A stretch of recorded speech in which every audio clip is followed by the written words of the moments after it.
Well, hello, here we are learning all about the secrets to mastering menopause and beyond. And I have an awesome guest here today, Dr. Ariel Foster, and we are going to be focusing on why weightlifting is a woman's wonder drug. Ariel is a doctor of physical therapy, a longtime yoga and movement teacher, and founder of Yoga Anatomy Academy. She first taught online courses and classes nearly a decade ago and continues to enthusiastically teach the subjects of anatomy, movement science, yoga, strength training, and fascia release.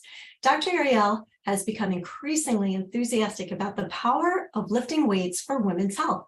She channeled her skills from the decades of teaching into a class library that makes strength training comfortable and accessible for those coming from a yoga background. Dr. Ariel sees clients in her clinic in Washington, D.C. and by video around the world. Welcome, Dr. Ariel. Thank you for joining us. Thanks so much for having me, Dr. Kim. My pleasure. So let's dive right in. What makes weightlifting so powerful for women, especially? Yeah, so the subject today is one that I can't say I'm an expert in menopause, and I can't say I'm an expert in weightlifting, either of these, but it's something that I've gotten increasingly interested in and passionate about because a lot of the clients who come to see me are women who are postmenopausal and whose primary movement modality has been bodyweight training like yoga, Pilates, that kind of thing.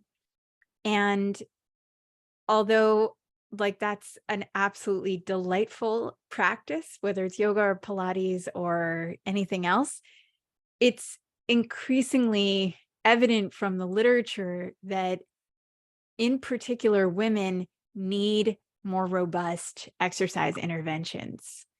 And it's not just limited to postmenopausal or perimenopausal, but for sure, women as a whole. And this group is going to experience a bigger benefit than even most groups.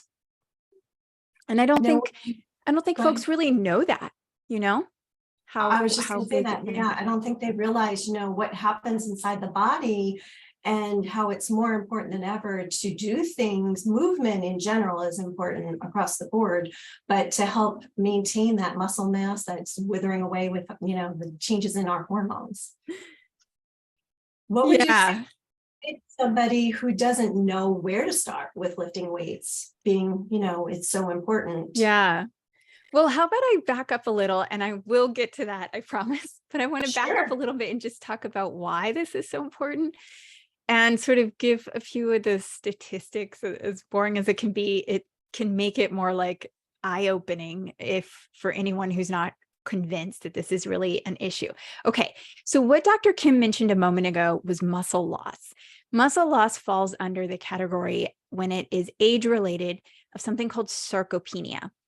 And sarcopenia and osteopenia, which is bone density, bone mass loss, are conditions that track with age. Both of them, well, in particular, bone density, bone mass decreases in postmenopausal years at a pretty rapid pace. And then sarcopenia, which is muscle fiber density, it can also decrease. It tends to be a little bit later than bone density decrease, but they are correlated. And after age 40-ish, this is more or less, this is all humans, not just women, we lose bone mass at a rate of 1% a year. So you're not growing anymore, you're losing it. And then what the studies have shown, so this is the most recent data that I found, for non-institutionalized people, so folks who are up about walking around, not living their lives in a nursing home, age 50 and over, overall, we have a 10% prevalence of osteoporosis. So osteoporosis is the most extreme kind of bone mass loss. So osteoporosis is bad news bears. I'll talk about why it's bad news bears in a minute, but it's just not fun. So 10% of folks 50 and over have this, period. Now, the overall low bone mass prevalence, and this was measured in 2 places, in the hip and in the low back, is around 44%. This is everyone age 50 and up. Now, I'm just 3/4 of a decade from 50, so I am aware that this is kind of coming for me. I'm not quite in that population myself, but certainly my parents are in that population. I was privileged enough to see my grandparents live into their 90s. And indeed, what was most detrimental to both of their lives as they aged were hip fractures that my grandmother sustained. So speaking of how this relates to women, so I've mentioned that the general population 50 and over has 10.3% prevalence of osteoporosis. Women have 1.5 times that. So 15.4% of women age 50 and over have osteoporosis. And that number increases, also not quite at the same rate for low back, lumbar, low bone density, but over 50% have low bone mass density in their low backs and their lumbar spine. And we get to 70 to 79 age range, which is where my parents are right now.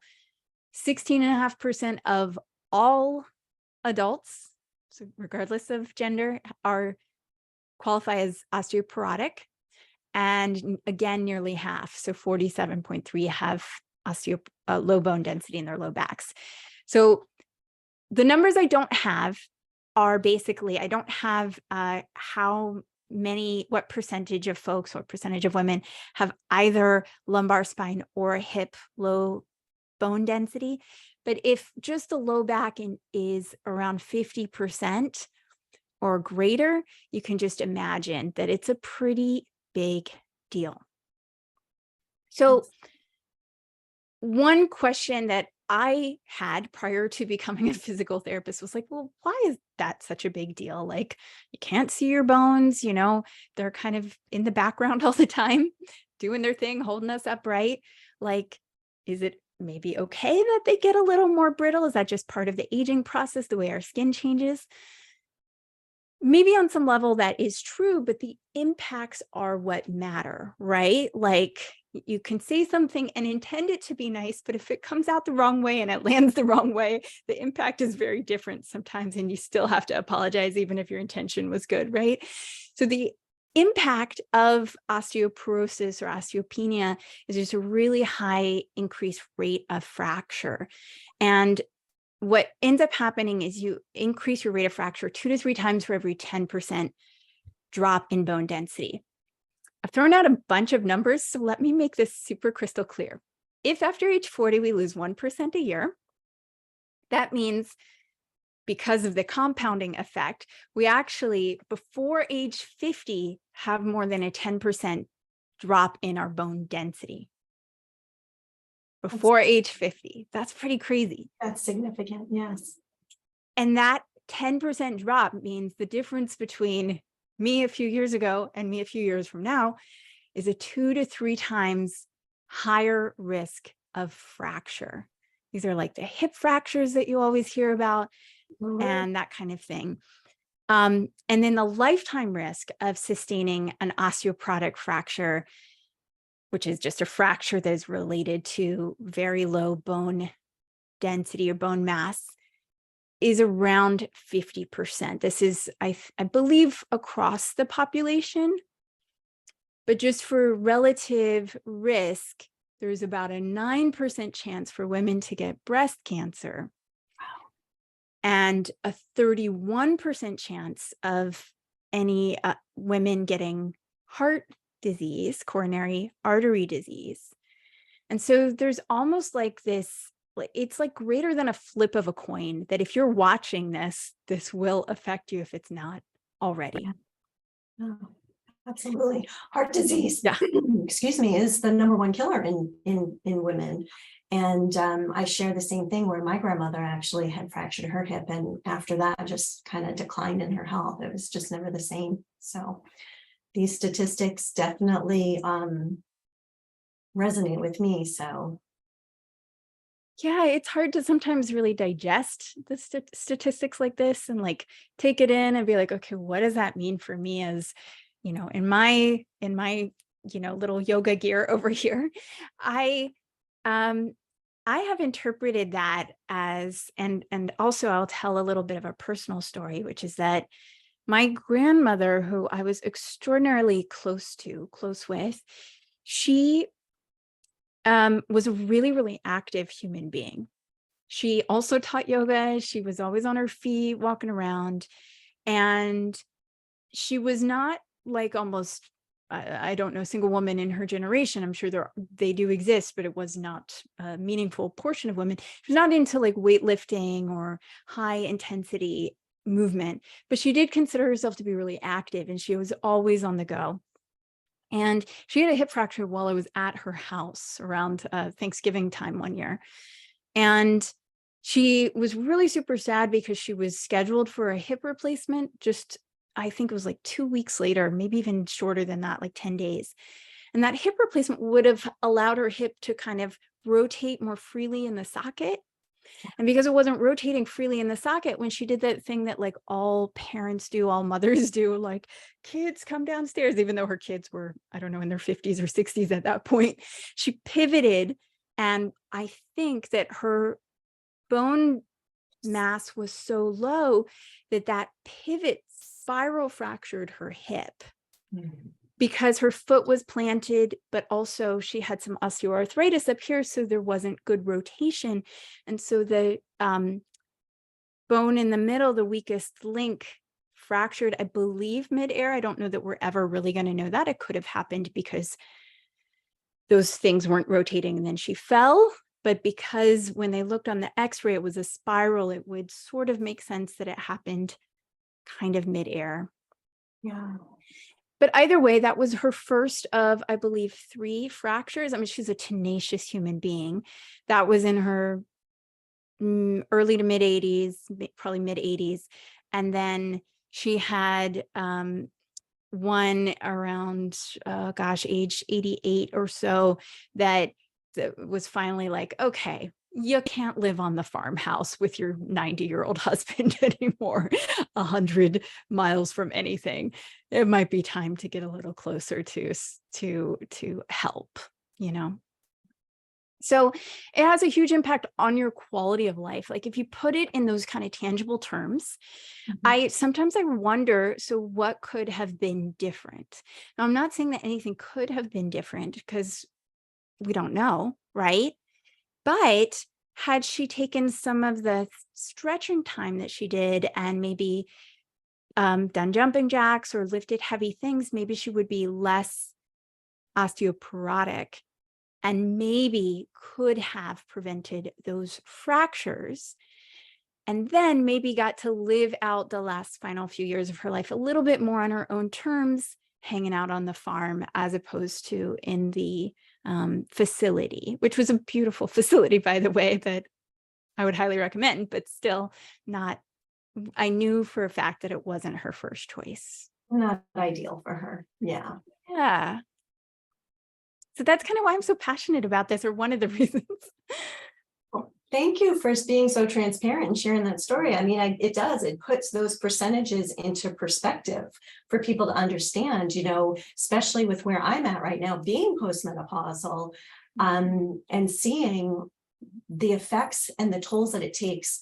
Now, my mom, she's going on 90, but she has lived a very sedentary life. And I had shared earlier that she couldn't even walk to the end of her driveway to get her mail because of how immobile she was her entire life and not staying active and not strengthening. And she's in a wheelchair now, which breaks my heart. But again, it's things that we need to be learning about to prevent the future from turning out that way. We have the tools, we have the ability to do that. It's just by lifestyle choices. So I'm very excited to hear more information from you. I'm going to do my best. And I really wish the best for your mom. That's a tough situation to be in, right? Yeah. And let me just step back for a brief moment and just mention how much this is intertwined with everything else in society. So for example, one thread that came to mind right now, just so that nobody walks away from this talk or this summit, oh my gosh, I've got one more to do on my to-do list. just so you know, like how beautiful would it be if we were in a world where there was a process that facilitated the transfer of folks who are in kind of more isolated communities. Like, so even if you're in the suburbs, if you can't get to the end of your driveway, you're in an isolated community, even if your next neighbor is 30 feet over. So, but like, how ideal would it be if we were in a situation where there was a process that was kind of readily available for our elders to move more into communities that have more resources for them. I suppose those communities do exist, but they're not accessible to everybody. I'm thinking like a Leisure World type of thing right now. But yeah, but it's so heartbreaking because that's not an easy choice.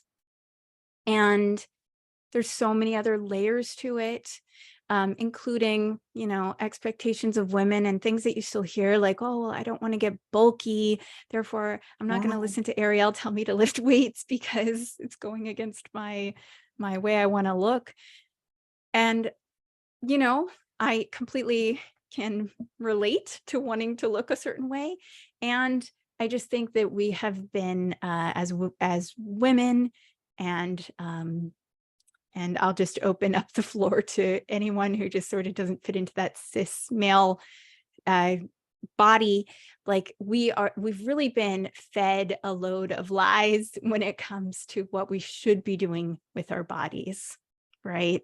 Yes. If you just live off of salad and ballet forever, you could have fun, but you might really have no energy and no, muscle. Yeah. Yeah, I think that's probably the biggest misunderstanding is that by using weights, you're going to bulk up as a woman. And Huge misunderstanding. Our anatomy and physiology as a woman that would be really hard to do. And I think the average individual, I'm not talking about like, these athletes that are training every day or, doing bodybuilding contests. It really is something that is harder than most women maybe understand. So to use the weights, it's going to take a lot for you to bulk up. It's more about the importance of preventing the osteoporosis and becoming one of those statistics, right? 100%. In fact, I have a little bit of a naughty confession, but I'm sure I'm not the only one out there, so I'll say it anyway.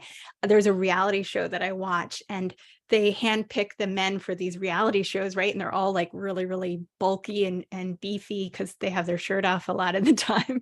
And when I go like find out what their story is, all of them are actually like doing really extreme things to get that way.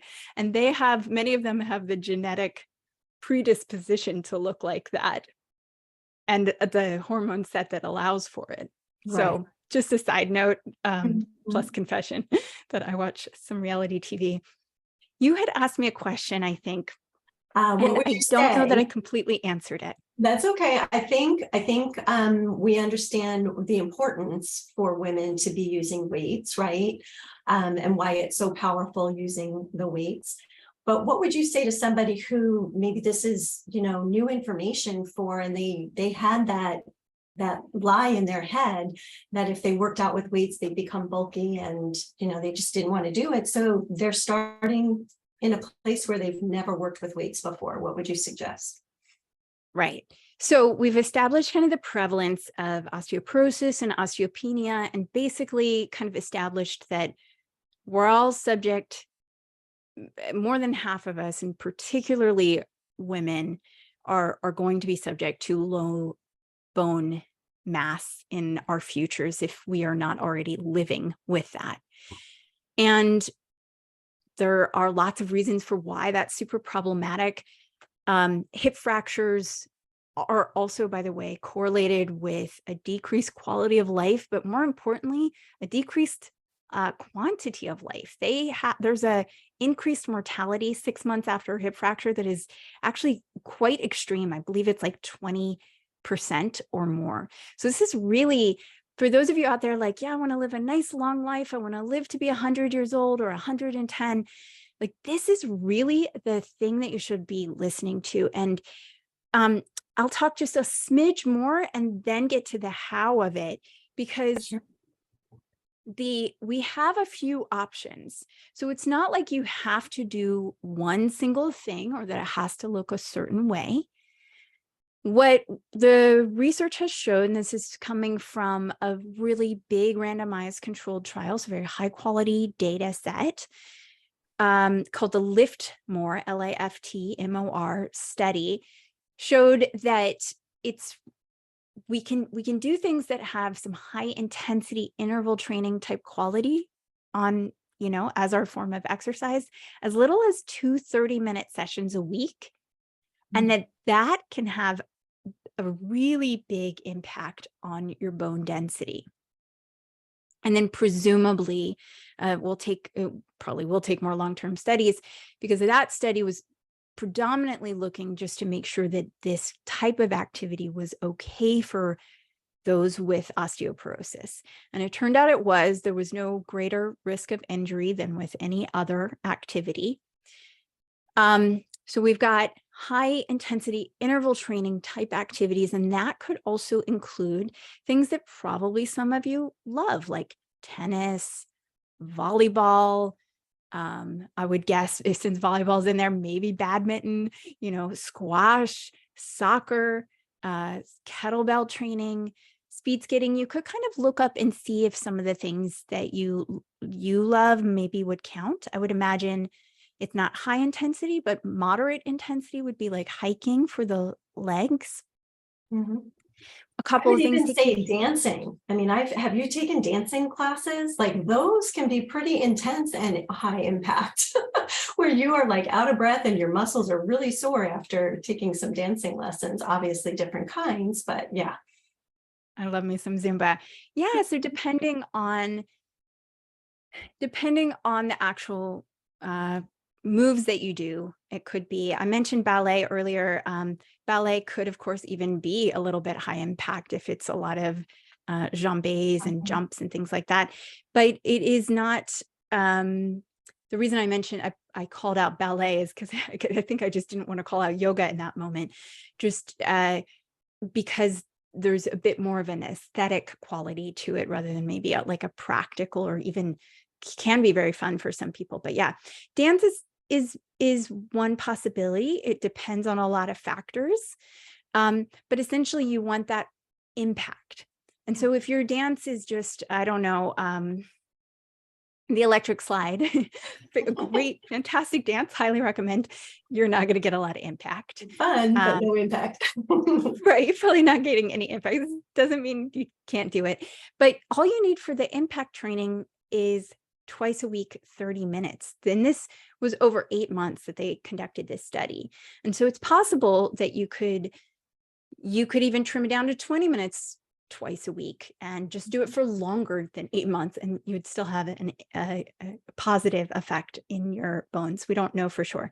But I mentioned a bunch of things. What I have not mentioned are things that are no impact, like swimming and cycling. So again, they're fantastic, but how they fit into like the puzzle pieces with the rest of your movement. Yoga is also no impact. Pilates, despite the fact that you might be jumping off of a springboard, is also no impact because you're not ever jumping with the full weight of your body against gravity. I mentioned something earlier, which is high impact, and that would be like jumping jacks or jumping rope. And then finally, to get to weightlifting. Weightlifting has kind of been one of my favorite things to do. And I have been pairing that more and more in the last couple of years with just longer walks and making sure that I'm on my feet and I'm walking more. Now, walking is not going to reverse the passage of time when it comes to your bone density, but it will sort of press pause on the loss. So walking is pretty low impact, but it's enough to prevent further loss, we believe. And okay, so we've trying to cover a lot here. So what you really need is you need mechanical intensity. And that mechanical intensity has to be kind of relatively local. So I am not going to improve my wrist density, for example, by doing jumping jacks, because my wrists are not taking on any of that force. And weightlifting has been shown, particularly like resistance-based exercises that can put muscle mass on your body, which can have the bonus effect of kind of limiting or reversing sarcopenia, which we mentioned earlier, which is the loss of muscle mass. When you add weightlifting to the mix, and you could do this in combination with high intensity interval training, as I used to do prior to the pandemic, when I would go to the gym, I would take these little high intensity interval training classes, and they incorporated heavy weights, right? Or relatively heavy weights. Wasn't heavy as in the kind of things I would do if I was competing, powerlifting, Right. that kind of thing, but heavy in the sense that, like, because you were doing them on repetition, your muscles would wear out. And so it really has to be that mechanical intensity. And so how does somebody like me, who spent her whole life barefoot, kind of prancing around yoga studios, I go into gyms, and for like over a decade, I would just look around, be like, I don't think I belong here, And how did I kind of get into weightlifting? Well, one thing I did was I had some teachers in those classes that I mentioned. And so I learned a lot of cool movements in a fun environment that felt welcoming. And then two, when the pandemic hit, I kind of had a bit of a supply at home, and I gradually increased the weights I had at home. And I don't have anything crazy. I have 2 10s and 2 12s are the things I reach for the most. And I have a couple of heavier weights. And I do I do a pretty simple routine. In fact, there's a lot that you could download on the internet. And then I started teaching these really brief 20-minute classes. So I have a whole library of like maybe even 100 of those classes, maybe not, maybe that's an exaggeration, 60, 70, 80 of those miniature strength classes that are just 20 minutes long. And they're really geared towards people who are yoga oriented like myself. Wonderful. So that would be a good way for people who maybe never started out to learn how to properly do it so that they're not injuring themselves. 100%. And so the class that I'm going to give away to everybody as kind of a free preview. So if you like it, you can take it again and again and again, or you can join the whole like on-demand library if you want, is specifically to get to the muscles that would help us achieve a pull-up. A push-up. There you go. I could do a different class on a pull-up, but for the push-up, just there's a few things. I think there's sometimes a mentality in fitness, like it's all or nothing. Like, oh, if you want to do a push-up, just do your push-ups. But what if, like me, like that just feels impossible? Well, you got to start somewhere. I'll show you where to start. So hopefully that will be a little bit of a boon for folks who are not as familiar with weight training or body weight training in that kind of mental orientation, and will make folks feel safe and welcome and intrigued to do more in their future, and to pass it on to other folks in female bodies who could really, really, really benefit. Absolutely, impacting the generations, even, the first thing that came to my mind with learning how to do a push-up, I know it sounds really silly, but I can't even begin to tell you like how many times I'm at the gym and I'll see grown men doing it improperly, and I can't, because I'm a chiropractor and I just think structure, I think bone alignment, I think, doing things, it's more important to do things properly than to just try and power through, an intense workout. You get more benefit and results by taking your time to learn how to do it properly first and foremost. But like the first thing I thought of, like with, oh yeah, push up, somebody who's never even started, would you recommend like they could even start, off of a wall so they're not doing their full entire body weight, or, in the on a counter and while they're in the kitchen, just starting slow and then progressing up to maybe learning how to properly do one parallel to the floor, right? Kim, you're giving away all our secrets. Well, the Oh, biggest, I'm sorry. I'm I'm just sure there's teasing, many more. the biggest secret for body weight training is to change your relationship with gravity. And so the least gravity on your body would be at the wall, a little bit more, be putting your hands a little lower, a little more, a little lower. So seat of a chair, and then maybe a couple of yoga blocks. And then also you can put your knees down the closer you get to the floor. There's so many creative things you can do with your body weight as well. And I don't want to negate the beauty of body weight training. I should say this. It's not that yoga doesn't have value. It's not that Pilates doesn't have value. These are extraordinary practices on so many levels. But if you are interested in the science, interested in the data, the break it to you news is that we got to be strength training and or doing high impact, and preferably a little combo of both.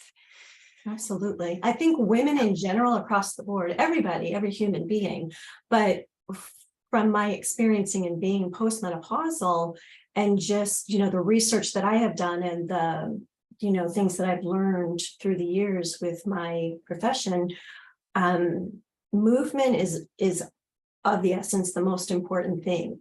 And what I love about what I'm presenting here with the summit is we've got a wide variety of women. We've got some women who just maybe have never been very active or moved a lot or were afraid to for whatever reason, and there's no judgment.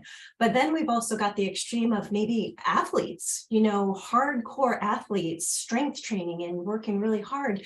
And all along and in between, we're all uniquely designed and we all have different needs and things that will resonate with us. And so I love the information that you've provided where yes, yoga and movement is vitally important. Pilates is beneficial. But, as far as women in menopause, the studies are out there that it is really important to maintain that bone mass and bone density and muscle mass is to have that high intensity impact training. And you do not have to be killing yourself doing it. You don't have to be doing it every day. You don't have to be doing it for 45 minutes, every other day, just like you said, just a couple of times out of the week. And it could be. You don't have to become BFFs with the Stairmaster. No. In fact, that could have negative ramifications overall. Yeah.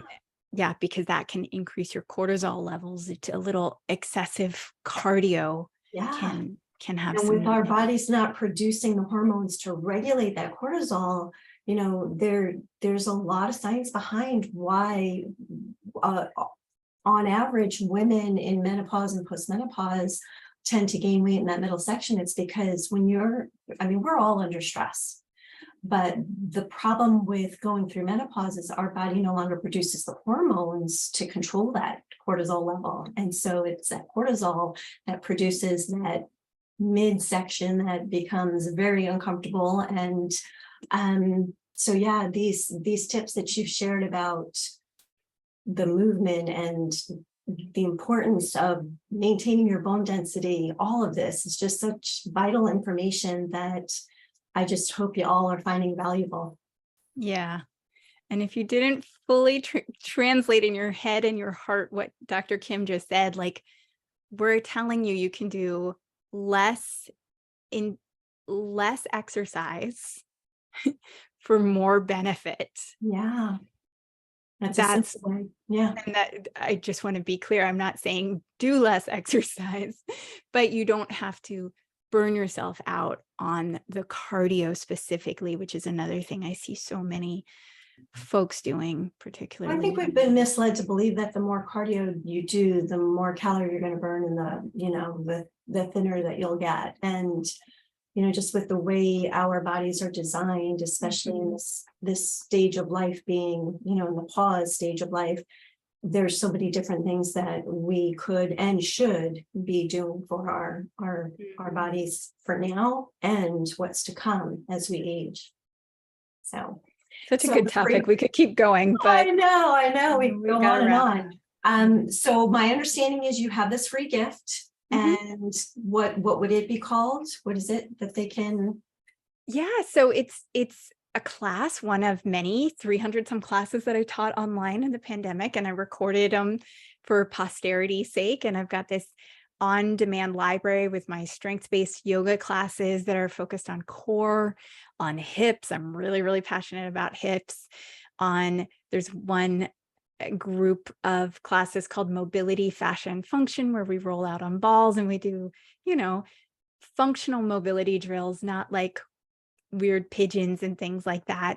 And then these miniature strength classes. So right now I have it all lumped into one. Eventually, if I get an audience for it, I may make just the strength sessions available to be kind of in their own little group membership.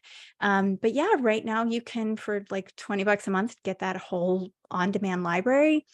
And that is under the umbrella of my business, Yoga Anatomy Academy. And that program is just no nonsense, science-based, evidence-based approach to the physical component of yoga. And sometimes that involves like translating maybe even the metaphysical, like the mindfulness component of yoga, and like what the evidence is showing us about that. So that's Very important. Yeah, one of my many absolutely. passions. Thank you so much for having me. Oh, I so appreciate you. So please click on the link below and get your introduction to weightlifting for yoga type folks. You'll be glad you did. Have an awesome day, everybody, and we'll see you soon.